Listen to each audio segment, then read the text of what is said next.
ایک یہودی تھا، بلکہ یہودیوں کا عالم تھا.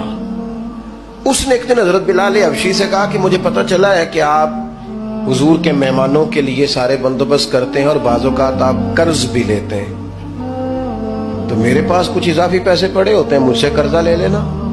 حضرت بلال نے کہا ٹھیک ہے، قرضہ اس سے لے لیا. ایک مقررہ میعاد، ایک وعدہ اس کے ساتھ طے ہو گیا.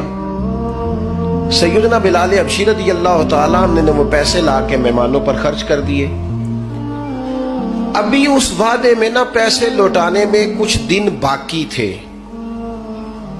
نبی کریم علیہ السلام، سیدنا فاروق اعظم، چند اور صحابہ مدینہ منورہ کے ایک چوک میں موجود تھے، تو وہ یہودی مطالبہ کرنے آ گیا.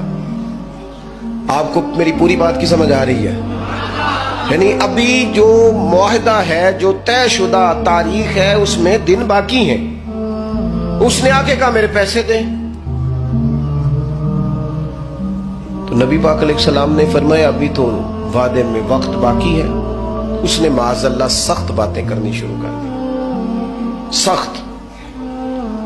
اب آپ کے پاس دلیل بھی ہو، آپ سچے بھی ہوں، وعدے میں ٹائم بھی ہو، تو کسی کی سخت بات سنی جاتی ہے. اور جہاں بھائی وعدہ آئے گا تو دیکھی جائے گی تیری اتنی ضرورت.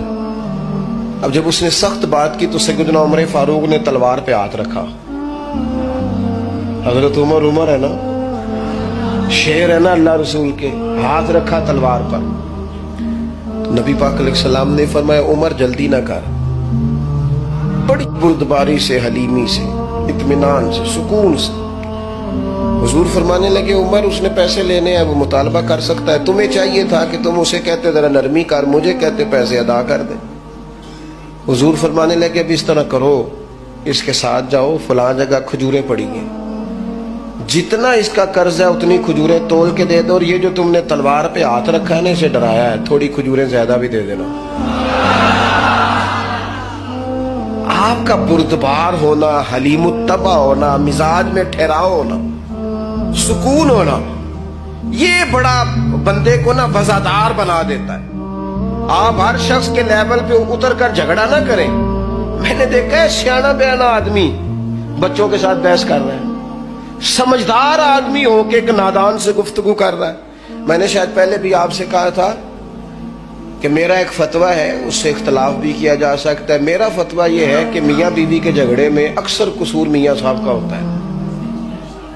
ہو گئے ہونا ناراض، لگ پہ ہونا پورا نا. ہاں میں نے پتا سی یہ جتنے ہی فتویٰ دیتے اتنے ہی حال ہویا ہے. میاں بیوی کے جھگڑے میں نا زیادہ تر غلطی میاں صاحب کی ہوتی ہے. کیوں بھلا؟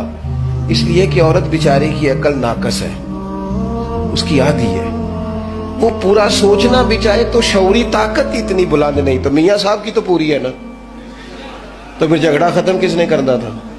تو جی میاں صاحب آکن تینوں آج ٹھیک کر کے چھٹ گئے، تو یہ تو غلط بات ہے نا بھائی. آپ یہ دیکھیں کہ اللہ تبارک و تعالیٰ نے مرد کو عورت پر افسر بنایا ہے. آپ کو چاہیے تھا آپ کا حوصلہ بھی بڑا ہوتا، آپ دلیر ہوتے، بڑی ساری غلطیاں درگزر کرتے، محبت کا لہجہ اختیار کرتے. آپ کو یہ حق حاصل نہیں تھا کہ آپ بے جا سختی کرتے. آپ کی توجہ ہے میری بات پر؟ نبی پاک صلی اللہ تعالی علیہ وسلم نے کمال بردباری کے ساتھ فرمایا کچھ زیادہ بھی. حضرت عمر ساتھ لے گئے، کھجوریں تول تول کے دی. حضرت عمر کہتے ہیں اب حضور کا حکم تھا، تھوڑی زیادہ بھی دی. لیکن وہ سیدنا عمر کے مزاج میں جلال تھا. فرماتے ہیں وہ مجھے کہنے لگا عمر ایک بات کرنی تھی. کہتے ہیں مجھے غصہ تھا، میں اس کو پر نرمی کر ہی نہیں رہا تھا. میں نے کہا جی کیا بات کرنی تھی؟ کھجوریں لے جائیں، آپ کا کام ہو گیا. کہتے ہیں وہ کہنے لگا عمر میرے دوست میرے اوپر سختی نہ کر، میرا مسئلہ سمجھ. میں نے کہا وہ کیا؟ کہنے لگا میں یہودیوں کا عالم ہوں، تورات جانتا ہوں. میں نے نا تورات میں آخری نبی اللہ کے محبوب علیہ السلام کی جتنی شانیں پڑھی تھی نا، وہ ساری رسول پاک میں موجود ہے.